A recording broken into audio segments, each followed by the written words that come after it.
할렐루야.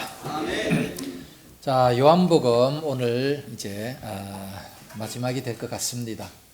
드디어 끝이 보이네요. 자, 요한복음 장제목을 보겠습니다. 요한복음을 한눈으로 볼 때는 하나님의 아들 예수 그리스도를 증거하는 책입니다. 자, 요한복음 1장은 요한 증거, 요단강에다가 놨습니다. 요한, 세례 요한이 증거했고 또 사도 요한이 증거했습니다. 뭐를 증거했느냐? 예수님의 신선성, 예수님의 신성과 선제성, 성육신, 말씀이 육신이 되었다, 성육신을 증거를 했습니다. 2장 가나 혼인잔치, 가나 지방에다가 놓고 가나 혼인잔치 첫 번째 기적을 나타내셨습니다. 물이 변하여 포도주 된데 예수님께서 말씀하시니까 놀라운 기적의 역사가 나타납니다. 대저 여호와의 말씀은 능치 못하심이 없느니라. 하나님의 말씀은 능력 있는 말씀이에요. 그러니까 물이 변하여 포도주가 된다. 3장 니고데모는 유대인의 관원이었지만 구약의 율법을 달달 외우는 사람이었지만 구원에 관해서 알지를 못했습니다. 세상 학문이 아무리 많아도 구원에 대해서는 모르는 거죠. 그러나 예수님을 만나서 구원을 받게 되는 모습을 보게 됩니다. 4장 사마리아 여자, 사마리아 땅에다가 났습니다. 사마리아 여자는 진정한 만족이 없는 사람, 육체적인 쾌락을 얻기 위해서 남편을 5번이나 바꿨지만 그러나 만족이 없었습니다. 예수님을 만나고 너무나도 만족하고 기뻐서 물동이를 버려두고 동네로 쫓아가서 사람들을 만나는 모습을 보게 됩니다. 5장 베데스다 연못, 38년 베데스다 연못에 누구든지 제일 먼저 들어가면 병고침을 받게 되는데 38년 된 병자니까, 안전병이니까 들어가지를 못했습니다. 그러나 예수님을 만나서 그 연못에 들어가지 않았음에도 불구하고 다 고침을 받게 되는 모습을 봅니다.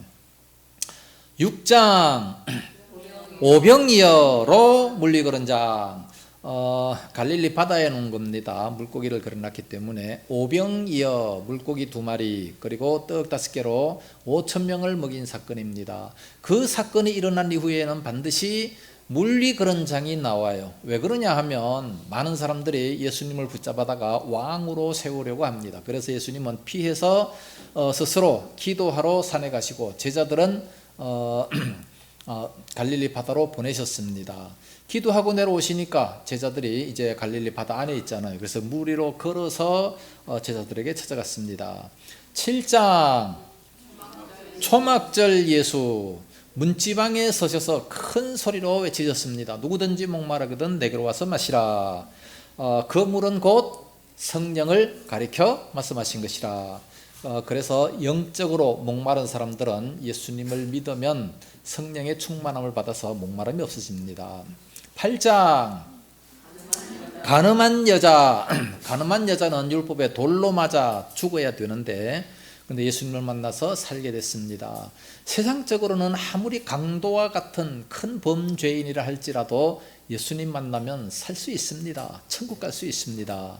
9장 맹인장, 맹인으로 된 것이 누구의 죄 때문입니까? 율법에서는 반드시 행위에 따라서 그렇게 처벌을 하게 되지 않습니까? 그래서 맹인으로 된 것이 누구의 죄 때문입니까? 부모 죄입니까? 본인 죄입니까? 그것이 아니라 하나님의 영광을 위해서 맹인이 됐다 말씀합니다. 10장 목자장, 목자는 어떤 목자가 있느냐? 선한 목자가 있고 사꾼 목자가 있다. 그러나 우리 예수님은 선한 목자가 되시오. 왜? 양들을 위해서 목숨을 버리기 때문에.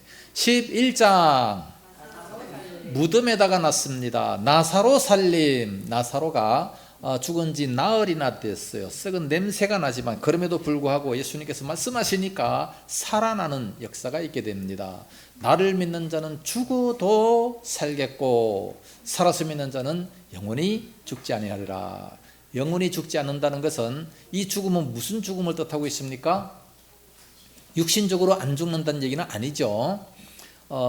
성경에서 죽는다라고 하는 것은 지옥 가는 것을 죽는다라고 얘기하고 천국 가는 것을 영생으로 표현을 하는 겁니다. 물론 불신자들도 지옥에서 영생하죠. 영생하지만 그러나 그것은 죽음이다. 그렇게 표현해요. 죽음이 굉장히 두렵잖아요. 두렵고 무서운 거다라는 것에 의해서 지옥 가는 것은 그렇게 두렵고 무섭다라는 것을 표현하면서 죽음이다. 그렇게 얘기하는 겁니다. 우리도 아주 힘들고 고통을 주려고 너 죽었어. 그러면은 그건 아주 이제 고통을 주겠다는 얘기죠. 예, 진짜 죽인다는 얘기는 아니고.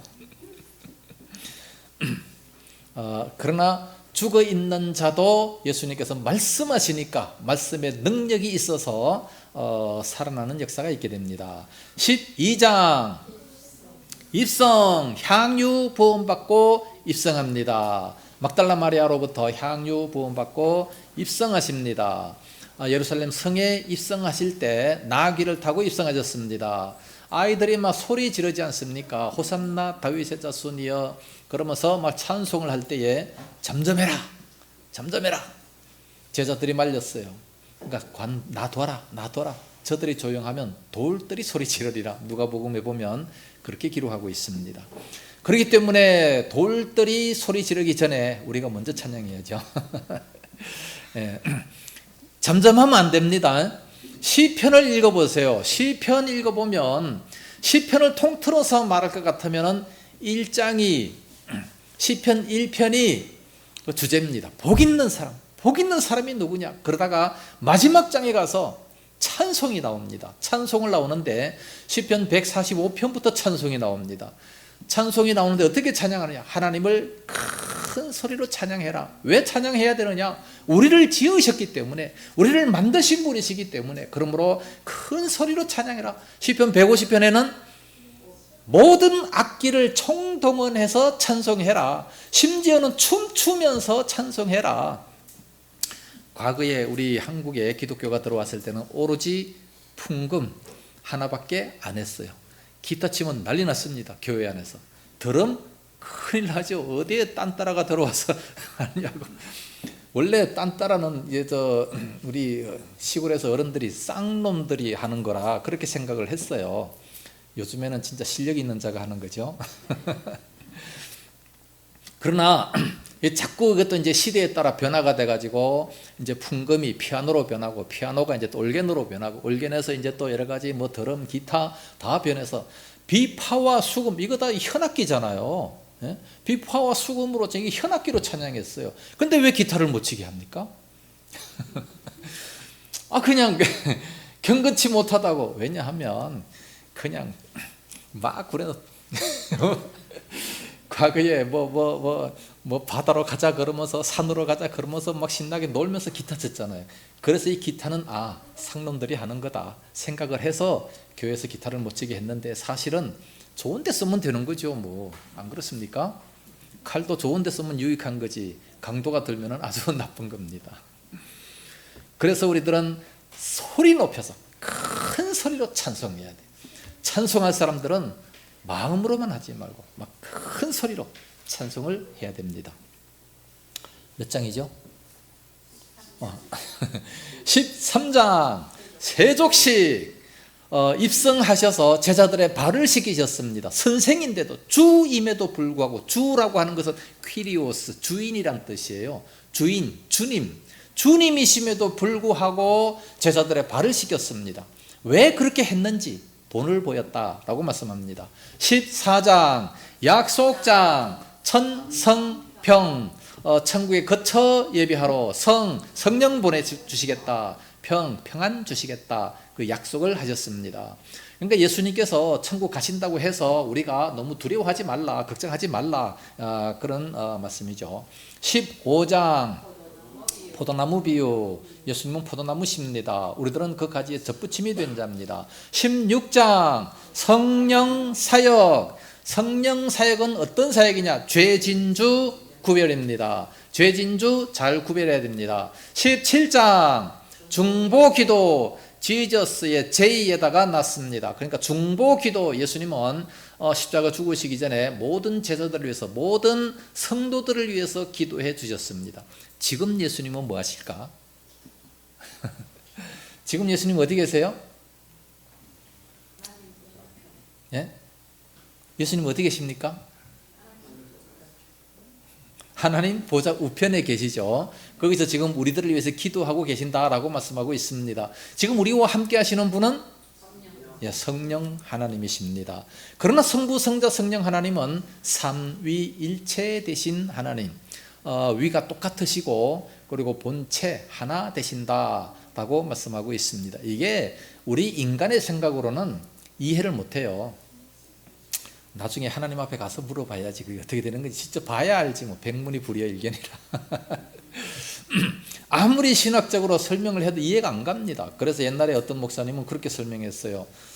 나는 목사님인데 가정에서는 아빠, 교회에서는 목사님, 아이들한테는 아빠,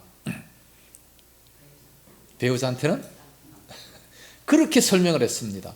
그런데 그 한 사람이, 그러면 한 사람인데 세 가지로 설명하면 그건 안 되는 거예요. 왜냐하면 그럼 하나님이 이 땅에 내려오셨어요. 한 분인 하나님이 이 땅에 내려오셔가지고 십자가에 죽어주셨어. 그러면서 기도를 해요. 누구한테 기도합니까? 본인한테 기도해요? 그건 아니잖아요. 그렇죠? 예, 하나님, 성부 하나님께 기도한 겁니다. 그리고 내가 가면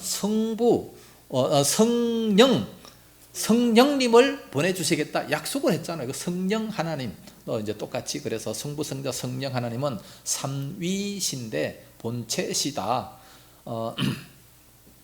그런데 그것이 정확하게 어떻게 되는지는 몰라요. 가봐야 중보 기도하신 주님, 지금도 우리를 위해서 기도하십니다. 그러니까 우리는 힘을 얻을 수 있고 성령을 받아 능력 있게 살아갈 수가 있습니다. 18장 겟세마네 동산에 가셔서 마지막 기도를 하십니다. 말고가 와서 이제 왔을 때에 말고의 귀를 잘랐지만 예수님은 칼을 쓰는 자는 칼로 망한다 그러면서 이것까지 참으라 말씀하셨습니다. 19장 십자가, 그래서 이제 십자가에 달리시고 십자가에서 운명을 하십니다. 20장 부활, 예수님은 죽으심으로 끝나는 것이 아니라 다시 부활하셨어요. 그래서 기독교는 위대한 종교, 부활의 종교입니다. 세상에 많은 사람들이 있고 뭐 4대 성인들이 있다 말하지만 그러나 죽었다가 다시 살아날 수는 없는 거예요.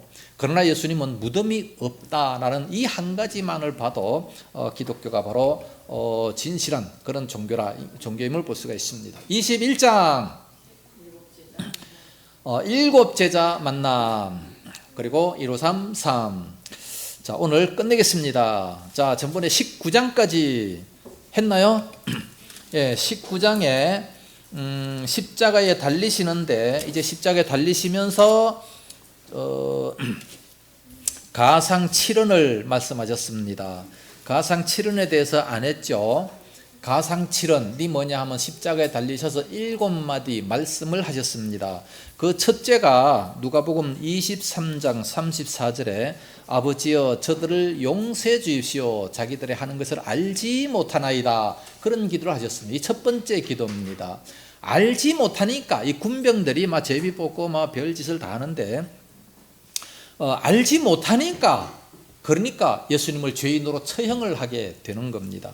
예수님이 진정 하나님의 아들이라는 사실을 알았더라면 어떻게 그렇게 할 수 있겠습니까? 두 번째는 누가복음 23장 43절에 강도에게 말씀하십니다. 예수여 당신의 나라에 들어가실 때 나를 생각하소서 하니까 예수님께서 말씀하시기를 오늘 네가 나와 함께 나군에 있으리라. 오늘이라고 분명히 말씀하신 것을 본다면 바로 천국에 그 영혼이 가셨다라는 것을 알 수가 있습니다. 그 십자가의 한 강도처럼, 십자가의 그 강도가 오른쪽입니까 왼쪽입니까? 대부분 오른쪽이라고 얘기를 해요. 오른쪽이라고 하는 그 성경이 어디에 나와 있습니까? 예? 성경에? 성경 어디? 전글을 좀 대봐요. 오른쪽이라고 안 하고 한편 강도입니다. 한편. 그 한편이 오른쪽인지 왼쪽인지 모르는데, 그런데 대부분 보면 다 오른쪽 강도라고 얘기를 합니다. 왜 그런지 나는 모르겠어요. 세 번째, 오늘 본문에 누가복음 19장 26절 말씀 보면 여자여 보소서 아들이니이다 하고 27절에 보라 내 어머니라, 세 번째 그렇게 말씀을 하셨습니다. 사도 요한 보고 내 어머니라 하시니까 그때서부터 제자가 자기 집에 어머니로 모셨습니다. 그래서 사도 요한만큼은 순교가 안 됐어요. 에베소서 6장 1절에 3절 말씀까지 부모를 잘 공경하는 자에게는 장수한다는 이런 복을 말씀하셨습니다. 근데 이 사도 요한은 12제자 다 일찍 순교했지만, 11제자 다 순교했지만, 그러나 사도 요한만큼은 안 죽었어요. 100살이 넘게 오랫동안 살면서 요한계시록까지 기록하고 마지막에 늙어서 죽었습니다. 그러니까 성경 말씀이 딱 맞죠. 네 번째, 마태복음의 26장 34절 말씀 보면 엘리 엘리 라마 사박다니, 막 너무 고통스러워가지고 나의 하나님 나의 하나님 어찌하여 나를 버리셨나이까 그래 기도하셨고, 다섯 번째 오늘 19장 28절 말씀입니다. 내가 목마르다. 이제 막 한참 이렇게 목마르고 이제 한 12시 넘어서 막 고통을 절정으로 당할 때 내가 목마르다 그렇게 말씀하시고, 여섯 번째 30절 말씀에 다 이루었다 라고 말씀을 하셨습니다. 다 이루었다. 구약에 기록된 모든 율법이 예수님은 다 이루시고 돌아가셨습니다. 그러니까 내가 목마르다 하는 이것도 율법을 이루기 위해서 그렇게 말씀을 하신 거죠. 그래서 그 해융을 이제 우설초에다가 이렇게 대서 받으신 후 다 이루었다. 모든 걸 다 이루었다. 자, 제일 마지막 말씀 무슨 말씀을 하셨을까? 네? 예, 누가복음에 보면 23장 46절에 아버지여 내 영혼을 아버지 손에 부탁하나이다.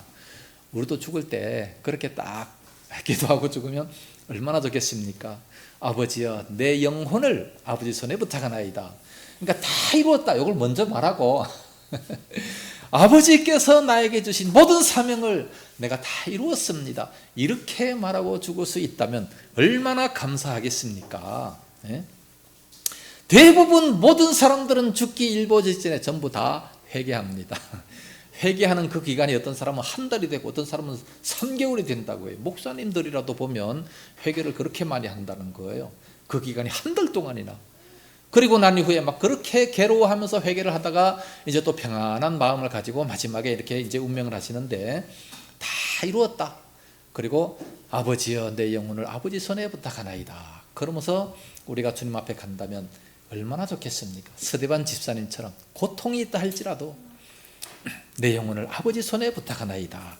그러면서 우리가 하나님 앞에 서야 될 줄로 믿습니다. 35절에 이를 본 자가 정언하여 그 정언이 참이라. 그가 자기가 말하는 것이 참인 줄 알고 너희로 믿게 하려 함이니라. 믿게 하려 함이니라. 자, 20장에 가서 20장은 부활입니다. 부활. 자, 오늘 다 끝내야 돼요. 부활. 자, 1절에 삼지창 표시했습니다. 맥을 도와주는 구절 삼지창입니다. 20장 1절 시작. 안식 후 첫날 일찍이 아직 어두울 때에 막달라 마리아가 무덤에 와서 돌이 무덤에서 옮겨진 것을 보고. 자, 첫 번째 줄 안식 후 첫날. 안식 후 첫날. 안식 후 첫날이 언제입니까? 안식일 날이 토요일이죠. 토요일 후 첫날, 그러니까 주일날이 되는 겁니다. 유대인들은요 안식일 전날 저녁 때부터 이제 예비일이죠. 예비일 저녁 때부터 안식일을 준비합니다. 지금도 이스라엘에 가면 금요일 저녁 10시 되면요 도로가 조용합니다. 차들이 안 다녀요. 관광객들만 다녀. 그리고 다 이제 준비를 해요. 그러니까 금요일 저녁부터 준비해서 토요일 저녁까지 온전히 그렇게 지킵니다. 그게 바로 안식일 지킵니다. 그런데 그 안식 후 첫날 주일날입니다. 고린도전서 16장 1절 말씀, 안식 후 첫날에 제자들이 모여서 이제 예배드리고 하는 그런 모습을 보게 됩니다. 그런데 안식교들은요, 성경대로 해야지 그러면서 안식일을 지키라. 이거 토요일이라 이거예요. 토요일을 지켜야지 왜 주일 지키냐. 성경대로 안 한다고 우리 기독교를 많이 비난을 합니다. 뭐라고 얘기할 거예요? 구약의 율법을 지키는 사람들은 안식일을 지키는 겁니다. 안식일은요, 그 안식일 날 가서 뭐 합니까? 안식일 날 가서 뭐 소 잡고 염소 잡고 막 그러면서 이제 하나님 앞에 제사들 일주일 동안 지은 그 모든 죄 이걸 다 이제 회개하기 위해서, 용서받기 위해서, 그래서 제사를 드리는 겁니다. 자, 우리는 제사 드립니까? 안 드려요. 왜? 이미 죄 용서를 다 받았어요. 누구를 통해서? 예수님을 통해서. 이미 예수님께서 어린 양이 되셔가지고 우리들의 모든 죄를 다 용서해 주셨어요. 다 회개하고 다 용서해 주셨기 때문에 우리는 죄가 없고 의인입니다. 자, 여러분들, 나 의인이요 하는 사람 손 들어보세요. 완전한 의인인 사람 손 들어보세요. 죄인인 사람 손 들어보세요. 이것도 아니고 저것도 아닌 사람 손 들어보세요. 뭐예요? 부흥사들이 옛날에 이런 짓을 많이 했어요. 그래서 일부러 완전한 의인인 사람, 이게 함정입니다. 함정. 우리 뭐 생각할 때 내가 뭐 어떻게 의인이야? 완전한 의인이다. 나는 그렇게 못하잖아요. 어떻게 완전한 의인이 될 수 있습니까? 의인은 없나니 하나도 없다 그랬는데. 그런데 로마서 3장 26절 말씀 보면 예수님께서 의인이시고 또한 그를 믿는 자가 의롭다, 믿는 자를 의롭다 하려 하심이라 말씀을 하셨습니다. 그렇기 때문에 우리는 의인입니다. 완전한 의인이에요. 예수 그리스도의 피로 말미암아 다 죄 용서함 받은 완전한 의인이 된 겁니다. 그렇게 확신을 가지고 믿어야 돼요. 뭐 조금 생각 잘못했다고, 뭐 조금 뭐 잘못했다고 나는 죄인이야. 자꾸 그러지 마시고 이제는 하나님의 자녀가 됐으면 영원히 하나님의 자녀입니다. 내가 자녀를 낳았으면 그 자녀가 뭐 나한테 뭐 좀 잘못했죠. 그러면 네 호적 파갔습니까? 아니잖아요. 좀 잘못했어도 내 자녀야. 마찬가지로 우리는 하나님의 자녀입니다. 그래서 언제든지 죽으면 천국 가는 복을 받게 되는 겁니다. 이런 확실한 믿음을 가질 수 있어야 돼요.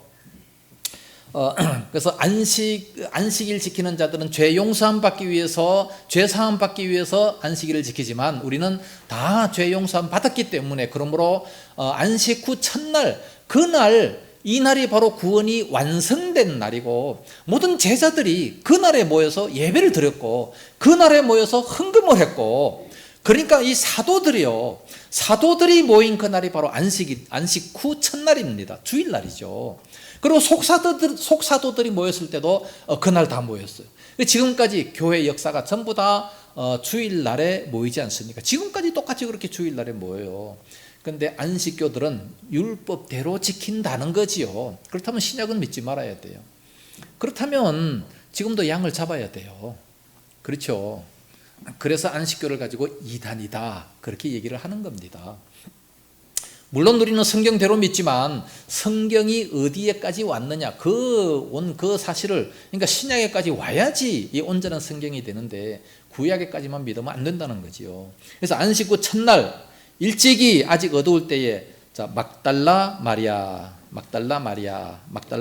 노란 줄 치고, 그래서 막달라 마리아를 만나 줬다는 겁니다. 어디에 그것이 나와 있느냐? 자, 11절에 또 3주창 표시하십니다. 11절에 3주창 표시하시고 시작. 마리아는 무덤 밖에 서서 울고 있더니 울면서 구부려 무덤 안을 들여다보니, 여기도 마리아가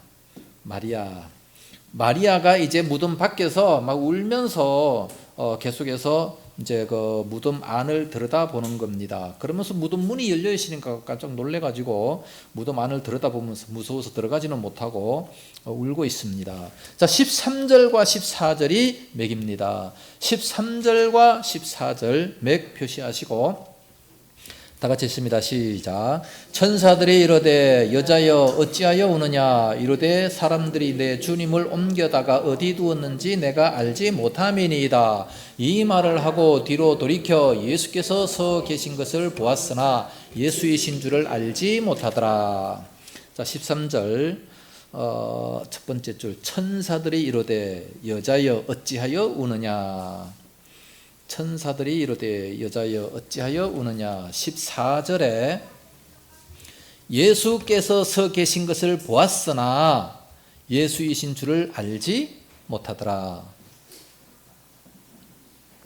예수께서 서 계신 것을 보았으나 예수이신 줄을 알지 못하더라. 예수님께서 십자가에 돌아가실 때는 막 너무 형편없었잖아요. 막 처절하게 막 피를 흘리면서 완전히 그 인간의 가장 그 힘든 그런 모습이었는데, 그래서 그 모습을 생각하고 있는 거예요. 죽었기 때문에 그 모습을 생각하고 있는데 지금 예수님께서 부활하신 그 모습은 아주 놀랍도록 아주 희어져 제자들이 알지 못하게 될 그런 정도입니다. 그러니까 예수님께서 거기서 계셨지만 그 예수님을 봤지만 예수님이신 줄을 알지 못한 겁니다. 그래서 15절에 뭐라 그래요? 여자여 이르시되 예수께서 이르시되 여자여 어찌하여 울며 누구를 찾느냐 하시니 마리아는 그가 동산지기인 줄 알고 이르되 주여 당신이 옮겼거든 어디 두었는지 내게 이르소서 그리하면 내가 가져가리이다. 시신이 없기 때문에 어디로 옮겼는지, 동산지기 어디로 옮겼는지 좀 가르쳐달라 그 얘기합니다. 그런데 마리아가 어떻게 해서 예수님인 줄 알게 됐습니까? 어떻게 해서 예수님인 줄 알게 됐을까요? 예? 이 막달라 마리아는 예수님을 많이 사랑했습니다. 근데 예수님이 돌아가시니까 너무 슬퍼가지고 지금 무덤에도 제일 먼저 이렇게 찾아왔어요. 찾아왔는데 동산직인 줄 알고 예수님 어디다 두셨습니까? 예수님 그 시신을 가져다 놓는 데 있으면 말씀해 주세요. 내가 다시 가져가겠습니다. 그렇게 얘기하는데 몰랐어요. 예수님께서 부활하신 걸 몰랐어. 직접 눈으로 봐도 몰랐어요. 어떻게 알게 됐습니까? 16절 예수께서 마리아야 하시거늘 마리아가 돌이켜 히브리 말로 라보니 선생님, 랍비라는 얘기, 랍비여 바로 선생님이여, 센세이 그런 얘기죠. 이름을 불렀을 때 알게 되는 겁니다. 여러분들 이름을 많이 부르세요. 자녀들 이름을 많이 부르고 또 사랑하는 사람들끼리 이름을 많이 불러주세요. 그러면 더 사랑이 많이 갑니다. 이 막달라 마리아도 예수님을 잘 몰랐는데 예수님께서 평상시 부르시던 마리아야 그 소리를 들으면서 이제 알게 됐습니다. 그래서 이 막달라 마리아도 선생님 하면서 이렇게 품에 안기려고 하는 겁니다. 그랬더니 나를 붙들지 말라 아직 내가 아버지께 올라가지 아니하였노라. 그러면서 이제 곧 내가 하늘로 올라갈 테니까 빨리 가서 제자들에게 이 소식을 전해라 그랬어요. 자, 19절 말씀이 또 삼지창입니다. 19절 삼지창 표시하시고 시작. 이날 곧 안식 후 첫날 저녁 때에 제자들이 유대인들을 두려워하여 모인 곳에 문들을 닫았더니 예수께서 오사 가운데 서서 이르시되 너희에게 평강이 있을지어다. 자, 19절 제자들이 유대인들을 두려워하여 문들을 닫았더니 맨 끝에 너희에게 평강이 있을지어다. 자, 제자들이 유대인들을 두려워했어요. 왜 두려워합니까? 그 선생 예수님을 죽였기 때문에 그 제자들도 다 죽이려고 그랬잖아요. 이 제자들이 지금 다 도망갔어요. 하나같이 이렇게 다 도망갔는데 그 유대인들이 자기들을 찾는 줄 알고 문을 다 꼭꼭 걸어 잠갔습니다. 그래 잠갔는데 그냥 어느덧 문을 잠갔는데 그 안에 들어오셨어요. 들어오셔서 가지고 너희에게 평강이 있을지어다. 왜 이 말씀을 하셨습니까? 두려워했습니까? 평안을 못 찾았잖아요. 지금 막 제자들이 막 두려워하고 평안을 찾지도 못하고 뭐 어쩔 줄 몰라 하니까 그래서 너에게 평강이 있을지어다. 예수님께서 이렇게 불쑥 들어오셨다고 우리들도 노크도 안 하고 막 불쑥 들어오면 안 됩니다. 어디 들어갈 때는 반드시 노크를 하고, 전에 예절 설교 한번 했죠. 예, 어른들이 계시는 방에는 반드시 노크를 똑똑 그렇게 정확하게 두드리고, 쾅쾅쾅 그래 두드리면 안 돼요. 똑똑 두드리고, 그리고 살짝 그렇게 해서 들어가야지. 지가 무슨 예수님인 양 노크도 안 하고 불쑥 그냥 들어가고 그러면은 큰 실례입니다. 예수님 닮는다고 막 들어가면 안 돼요. 그러니까 예수님께서 이르시되 너에게 평강이 있을지어다. 아버지께서 나를 보내신 것 같이 나도 너희를 보내노라. 그러면서 22절에 성령을 받으라. 성령을 받아야 이 사명을 감당할 수 있기 때문에 그렇습니다. 자, 25절에서 26절 또 산지창입니다. 25절과 26절 도마가 없잖아요. 도마가 25절 26절 3장 표시하시고 시작. 다른 제자들이 그에게 이르되 우리가 주를 보았노라 하니 도마가 이르되 내가 그의 손의 못자국을 보며 내 손가락을 그 못자국에 넣으며 내 손을 그 옆구리에 넣어보지 않고는 믿지 아니하겠노라 하니라. 여드레를 지나서 제자들이 다시 집 안에 있을 때에 도마도 함께 있고 문들이 닫혔는데 예수께서 오사 가운데 서서 이르시되 너희에게 평강이 있을지어다. 자, 25절에 다른 제자들이 우리가 주를 보았노라. 우리가 주를 보았노라. 다른 제자들이 우리가 주를 보았노라. 그러니까 도마, 두 번째 줄에 도마가 뭐라 그럽니까? 도마는 못 믿었어요. 내가 그의 손에 못자국을 보며 내 손가락을 그 못자국에 넣으며 내 손을 그 옆구리에 넣어보지 않고는 믿지 아니하겠노라. 이 도마는요 확실한 걸 좋아해요. 확실하게 내가 봐야 믿겠다. 그리고 확실하게 정말로 살아있다면 그 사람이 예수님인지, 예수님은 그 손에 못자국이 있고 옆구리에 창자국이 있는데 거기를 내가 직접 만져봐서 정말로 못자국이 있다면 그렇다면 내가 믿고 안 그렇다면 못 믿겠다. 그러니까 확실한 걸 좋아하는 그런 자가 바로 도마입니다. 자, 26절에 제자들이 다시 집안에 있을 때에 도마도 함께 있고, 제자들이 다시 집안에 있을 때에 도마도 함께 있고, 그러면서 너희에게 평강이 있을지어다. 그렇게 말씀하면서 27절에 보니까 도마에게 이르되 내 손가락을 이리 내밀어 내 손을 보고 내 손에 내밀어 내 옆구리에 넣어보라. 그리하여 믿음 없는 자가 되지 말고 믿는 자가 되라. 믿는 자가 되라. 그러니까 그거 만져봤습니까?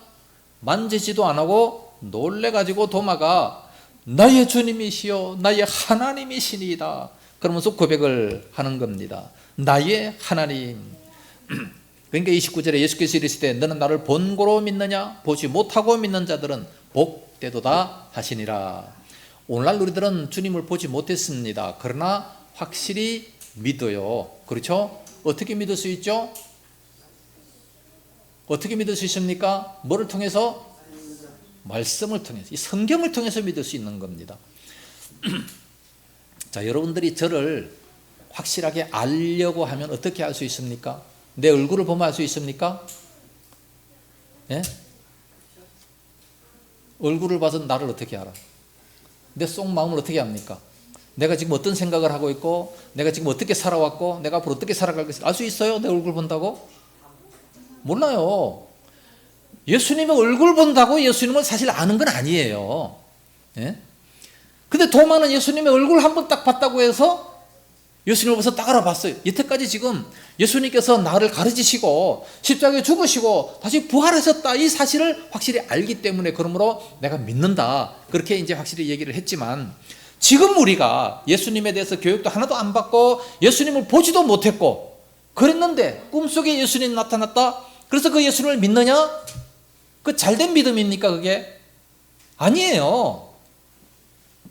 전혀 그 잘된 믿음 아닙니다. 그 예수님이 진짜 예수님인지도 모르고 예수님이 어떻게 생겼는지 어떻게 알아? 우리가 안 봤는데 몰라요. 여러분들이 저를 확실히 알려면 얼굴 봤다고 나를 안다 하는 것이 아니고, 내가 대통령을 알려면 대통령 얼굴 봤다고 아는 게 아니에요. 그럼 뭘 봐야 알 수 있습니까? 여러분들 소크라테스를 어떻게 압니까? 직접 못 봤어요. 직접 얼굴을 본다고 할지라도 이 사람이 소크라테스인지 몰라요. 그 얼굴을 봐도 이 사람이 어떤 사람인지 모르는 거예요. 그럼 어떻게 해서 알 수 있느냐? 그 사람의 전기를 읽으면 그 사람의 일생일대를 다 알 수가 있어요. 이 사람은 어떤 사람이다라는 걸 알 수 있어요. 마찬가지로 예수님의 얼굴을 본다고 아는 게 아니라 성경을 봐야 아는 거예요. 성경을 봐서 그 예수님께서 어떻게 태어나셨고 어떤 일생을 살아나셨고 또 어떻게 십자가에 죽었다가 다시 살아나셨는데 왜 십자가에 죽었는지 성경에 너무 자세하게 다 기록이 되어 있잖아요. 그러니까 이 성경을 통해서 우리가 예수님을 확실히 알 수 있는 것이지 그 얼굴을 봤다고 아는 것이 결코 아닌 거예요. 여러분들도 저를 확실히 알 수 있다는 것은 얼굴 본다고 확실히 알 수 있는 게 아니라 내가 책을 하나 내면 내 일생일대기의 책을 하나 내면 그걸 다 읽어보면 이 사람이 어렸을 때 이랬구나. 이 사람이 앞으로 이렇게 살아가는 걸 그걸 봐야 알 수 있는 것이지 얼굴 본다고 아는 거 아닙니다. 예? 여러분들 예수님 보고 싶다 그래가지고 무조건 뭐 환상을 봐서 예수님 보고 싶다, 꿈속에 예수님 보고 싶다 그거 기대하지 마세요. 그거 다 미신. 그거 보고 뭐 믿음이 생겼다 그러지 마세요. 그건 언제든지 없어질 수 있는 그런 믿음이에요. 베드로가요 많은 체험을 했습니다. 물 위로 걸어가는 체험도 했고 예수님을 직접 봤고 여러 가지 예수님의 그 능력했던 거 다 봤지만 그것보다도 더 확실한 예언이 있는데 이게 바로 성경이다. 베드로후서 1장 21절에 기록해놨잖아요. 예?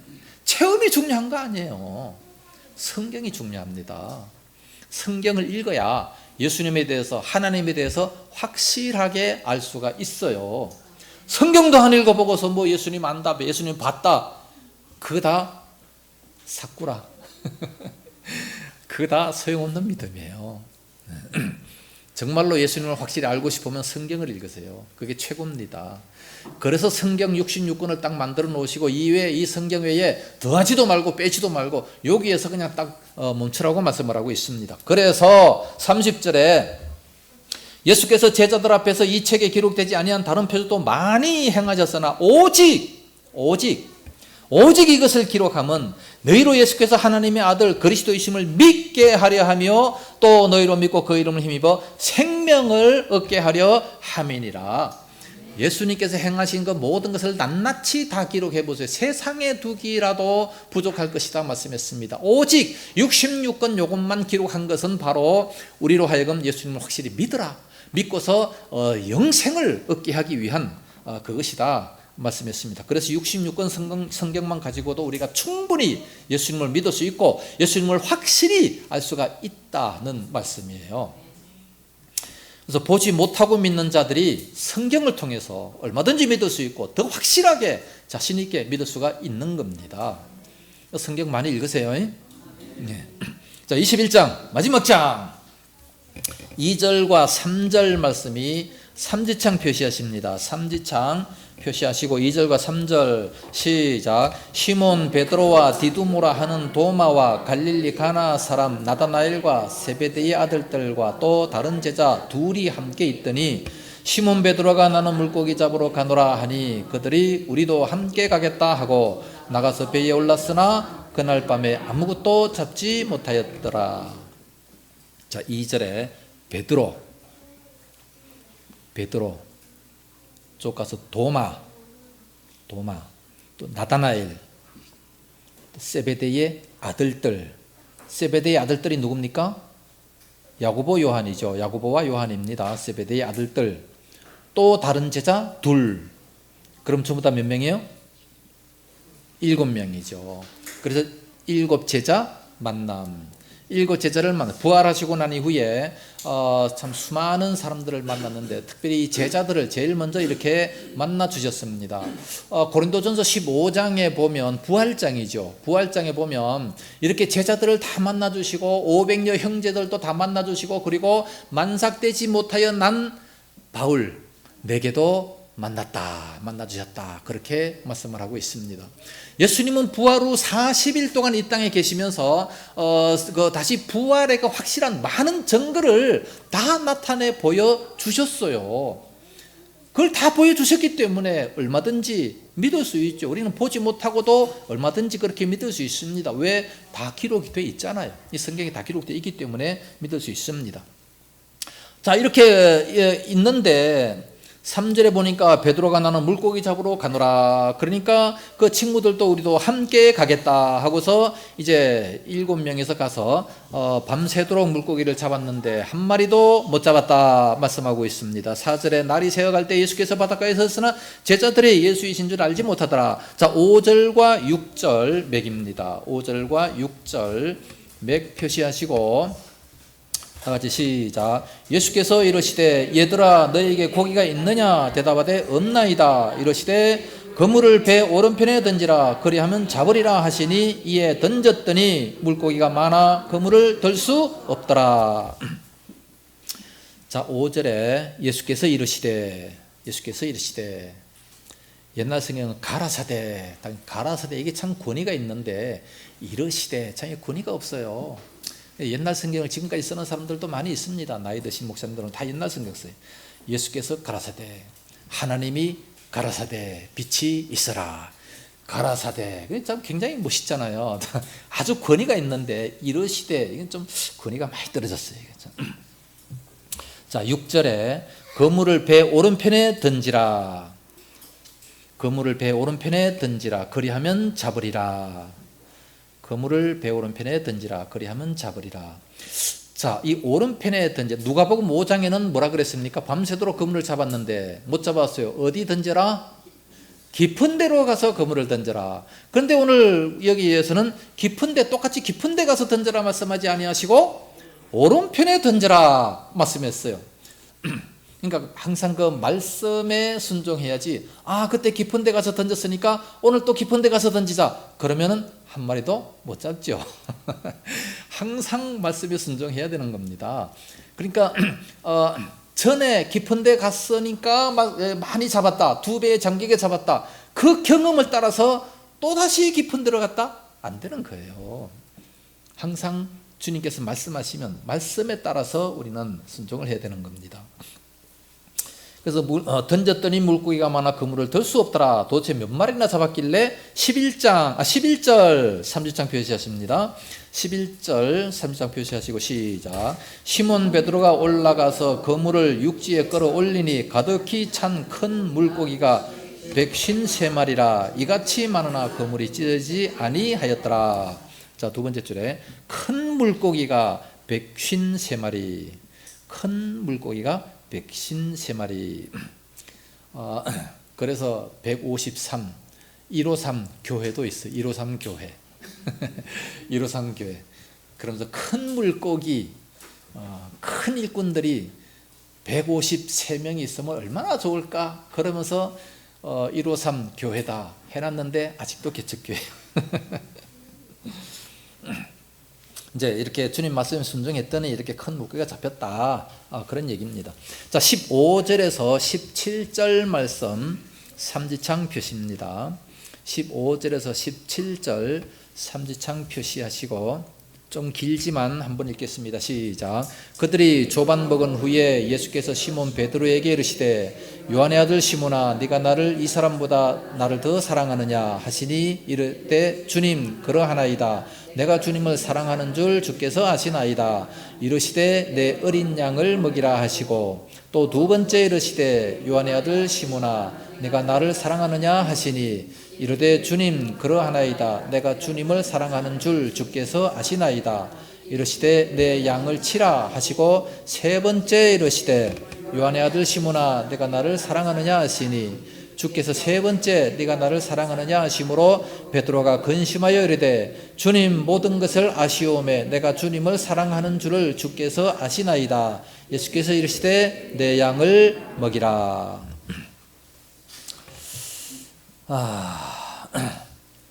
자, 15절에 세 번째 줄에 나를 더 사랑하느냐, 나를 더 사랑하느냐. 네 번째 줄에 내가 주님을 사랑하는 줄 주께서 아시나이다. 내가 주님을 사랑하는 줄 주께서 아시나이다. 계속해서 내 어린 양을 먹이라. 내 어린 양을 먹이라. 16절에 두 번째 네가 나를 사랑하느냐, 네가 나를 사랑하느냐. 맨 끝에 16절 끝에 내 양을 치라.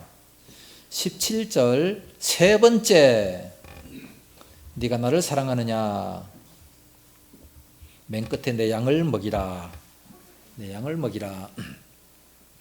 자, 여기 세 번이나 물으셨어요. 왜 세 번 물으셨을까요? 왜 세 번 물으셨을까? 세 번 부인했으니까 글쎄요. 세 번 부인했으니까 또 이렇게 세 번씩 아마 묻는 것 같은데, 근데 이 묻는 게 조금씩 다 다릅니다. 네가 이 사람들보다 나를 더 사랑하느냐, 그렇게 물었고, 제일 첫 번째는 내 어린 양을 먹이라 그랬습니다. 어린 양을 먹이라. 두 번째는 내 양을 치라. 세 번째는 내 양을 먹이라. 그렇게 말씀을 하셨습니다. 이게 보면 주님의 양입니다. 예수님께서 내 양 그러시기 때문에 베드로가 예수님의 양을 먹이는 거예요.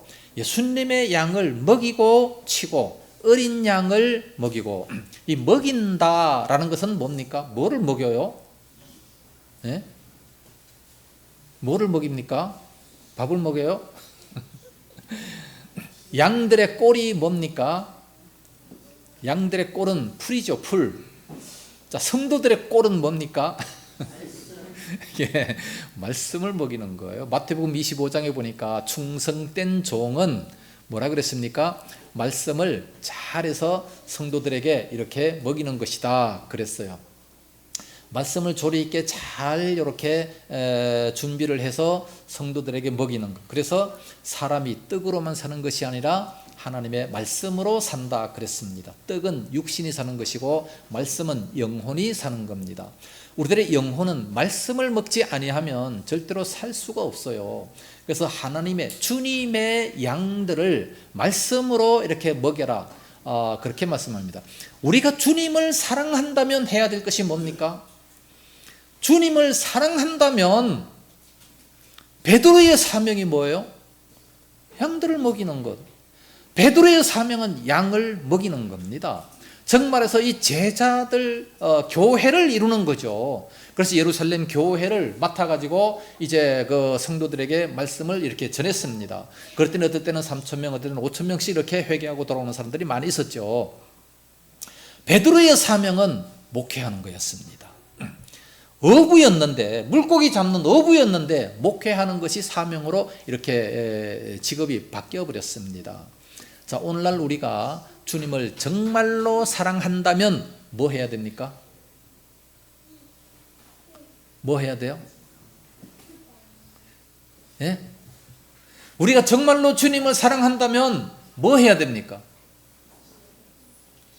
요한의 아들 시몬아, 네가 나를 사랑하느냐 물었듯이, 어디 교회 어느 누구 지금 예수님께서 딱 나타나셔가지고 네가 정말로 나를 사랑하느냐? 예, 우리가 주님을 사랑합니다. 그러면은 주님께서 뭐라고 말씀하실까요? 예? 양을 먹이라? 우리도 양 먹여야 돼요? 그럼 우리도 다 그냥 양을 먹여야 되겠네. 사명이잖아요. 사명 감당하라는 거예요. 사명 감당해라. 우리가 정말로 주님을 사랑한다면 나에게 맡겨주신 그 사명을 감당하는 겁니다. 뭐 어떤 사명 맡겨주셨습니까? 예수님께서 나도 너희를 보내노라 했으면 우리도 가야 되고, 장로의 사명을 맡겼으면 장로의 사명을 감당해야 되고, 구역장의 사명을 맡겼으면 그 구역장의 사명을 충성스럽게 생명 바쳐 다 감당을 해야 되는 이 사명 감당이 주님 사랑입니다. 나에게 오늘 뭐를 맡겼느냐? 식사 당번을 맡겼다. 그러면 거기에 생명을 걸어야 돼요. 예? 생명을 걸고 그 사명을 감당하는 겁니다. 요한복음 14장에 보면 나를 사랑하는 자들은 내 계명을 지키라, 그렇게 말씀했어요. 또 그러니까 주님을 정말로 사랑한다면 사명을 감당하고 말씀을 잘 지키는 자, 그런 자가 정말로 주님을 사랑하는 자입니다. 주님을 사랑한다 말은 하면서 말씀도 하나도 안 지키고 자기의 사명도 안 지키고 산에 가서 기도만 한다? 그게 주님 사랑하는 겁니까? 아니죠. 그건 주님 사랑이 아닙니다. 기도만 한다고 사랑하는 것이 아니라 자기의 사명을 감당하고 말씀을 잘 지키는 이런 자가 정말로 주님을 사랑하는 겁니다. 이해 갑니까? 자, 마지막에 25절에 예수께서 행하신 일이 이외에도 많으나 만일 낱낱이 기록된다면 이 세상이라도 이 기록된 책을 두기에 부족할 줄 아노라. 이것은 20장 마지막 절 31절 말씀과 똑같은 그런 말씀이죠. 낱낱이 다 기록된다면 세상이라도 두기에 부족하지만 딱 66권 이것만 기록한 것은 우리가 이것만 가지고도 충분히 예수님을 믿을 수 있고 또 영생을 얻을 수 있기 때문에 이것만 이렇게 기록을 하셨다 말씀을 하고 있습니다. 자, 이상으로서 요한복음 맥잡기를 모두 마쳤습니다. 할렐루야.